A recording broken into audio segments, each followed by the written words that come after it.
Area 51 என்ற பெயருக்கு என்ன காரணம்? ஊர்ஜிதமான முறையில் சொல்லப்போனால் இது அதன் அதிகாரப்பூர்வ பெயர் இல்லை.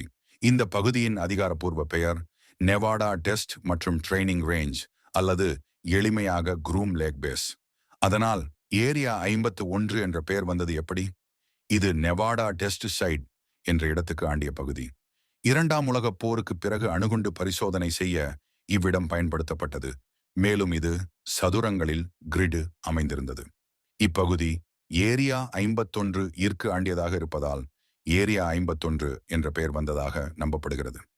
1997இல் நடந்த ஒரு அதிர்ச்சி சம்பவம். 1997இல் கோஸ்ட் டு கோஸ்ட் ஏஎம் என்ற ரேடியோ நிகழ்ச்சிக்கு ஒரு பதற்றம் அடைந்த நபர் அழைத்தார். அவர் தன்னை ஏரியா 51இல் வேலை பார்த்தவராக கூறினார். அந்த நேரத்தில் ரேடியோ நிலையம் திடீரென தொடர்பை இழந்தது. நிகழ்ச்சியில் ஒருவர் கூறினார், எந்தவிதமான செயல் நம்மை காற்றாலிருந்து களைந்து விட்டது. தற்போது நாம் மயமைப்பை மாற்றியுள்ளோம். இச்சம்பவம் பலரின் கவனத்தை ஈர்த்தது. மேலும் இது ஏரியா 51க்கு இருக்கும் மர்மத்தை மேலும் பலப்படுத்தியது. ஏரியா 51 மிகப்பெரிய பனிக்கட்டியின் மேற்பரப்பா மட்டும். பலர் இந்த பகுதியின் மேற்பரப்பே முழுமையில்லை, இது பெரும் குடியமைப்புகளும் பல அடுக்கு நிலங்களும் உள்ள தளமாக இருக்கலாம் என்று நம்புகிறார்கள். சில நுழைவாயில்கள் கூட இந்த குடியமைப்பின் கீழ் வழிகாட்டுவதாக கூறப்படுகிறது. ஆனால் இவை அனைத்தும் வெறும் ஊகங்களே. பாப் லசார் அதிசயமான சாட்சியங்கள். 1989 முதல் பாப் லசார் என்ற ஒருவர் ஏரியா 51 அருகிலுள்ள S4 என்ற இடத்தில் வேளாண்மை செய்ததாக கூறினார். அவர் ஏலியன் டெக்னாலஜியை மறுசீரமைத்ததாகவும் பல வினோத விண்கப்பல்களை கண்டதாகவும் சொன்னார்.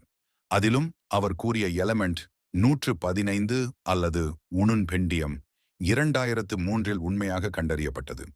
ஆனால் லசார் பல தரப்பில் விமர்சிக்கப்பட்டார். அவரின் கல்வி சாதனைகள் உட்பட பல விஷயங்கள் கேள்விக்குறியாக உள்ளன. எல்லோரும் ஆராய்கிற கேள்வி, ஏரியா 51இல் உண்மையில் என்ன நடக்கிறது? காற்று வண்டிகள் விபத்தால் விழுந்த UFOகள், அண்டவெளி உயிர்களின் மேல் பரிசோதனைகள், மிகச் சிறந்த தொழில்நுட்ப முன்னேற்றங்கள், அல்லது பச்சாத் சும்மா ரகசிய இராணுவ விஷயங்கள்? தனிச்செயலான சாட்சியங்களை குறைவாக்கி வரலாற்று ஆதாரங்களை மட்டும் பார்க்கும்போது ஏரியா 51 உண்மையில் ஒரு இராணுவ தளமாக தான் உள்ளது. அதில் தொழில்நுட்ப மேம்பட்ட விமானங்களும் ஆயுதங்களும் பரிசோதிக்கப்படுகின்றன. குளிர்போர் காலத்தில் தயாரிக்கப்பட்ட U2 ரக ரகசிய விமானங்கள் இங்கு சோதிக்கப்பட்டவை. முடிவாக, கட்டாயமாக ஏரியா 51 குறித்து பல கேள்விகளும் சந்தேகங்களும் உண்டு. ஆனால் உண்மை என்ன என்பதை மட்டுமே வரலாற்று ஆதாரங்கள் வெளிப்படுத்தும். இதை ஏற்க வேண்டும். அடுத்த காணொளிக்கு உங்களை சந்திக்கிறேன். இந்த வீடியோ பிடித்திருந்தால் லைக் பண்ணி, கமெண்ட் பண்ணி, நண்பர்களுடன் பகிர்ந்து கொள்ளுங்கள். சேனல் சப்ஸ்கிரைப் செய்ய மறக்காதீர்கள்.